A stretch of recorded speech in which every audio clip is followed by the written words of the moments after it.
আশা করি 1 জানুয়ারি থেকে সচিবালয় সম্পূর্ণভাবে একবার ব্যবহার্য প্লাস্টিক মুক্ত হবে। পানির বোতল তো আমরা প্রথম থেকেই ডিসকারেজ করছি, তারপরেও অনেক মন্ত্রণালয় যেটা করে একবারই অর্থ বছরের শুরুতে অনেক বোতল কিনে ফেলে। তো সেইগুলো আমরা কিন্তু যখন যে মিটিং এ যাই, এখন ওই মিটিং গুলো তার পানির বোতল দেয় না, তারপরেও যে একেবারেই নেই সেটা বলতে পারছি না, কিন্তু একেবারে নেই এর যাত্রাটা আমরা আজকে থেকে শুরু করলাম। আশা করি 31 ডিসেম্বরের মধ্যে একেবারে নেই করে ফেলতে পারবো। 1 জানুয়ারি থেকে আপনি আর কোনো পানির বোতল দেখবেন না।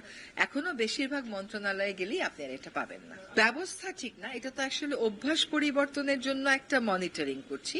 সিঙ্গেল ইউজ প্লাস্টিক তো বাংলাদেশে নিষিদ্ধ না, আমরা ডিসকারেজ করছি। আমরা যদি এসেছে কাউকে একটা নাস্তা আনতে পাঠালেন, সে বাইরের থেকে হয়তো একটা অভ্যাসবশতই ব্যাগ নিয়ে চলে আসলো, সেটা যাতে না হয় সেজন্য আজকে থেকে নিয়ে শুরু করে 31 ডিসেম্বর পর্যন্ত আমরা নজরদারিটা করব।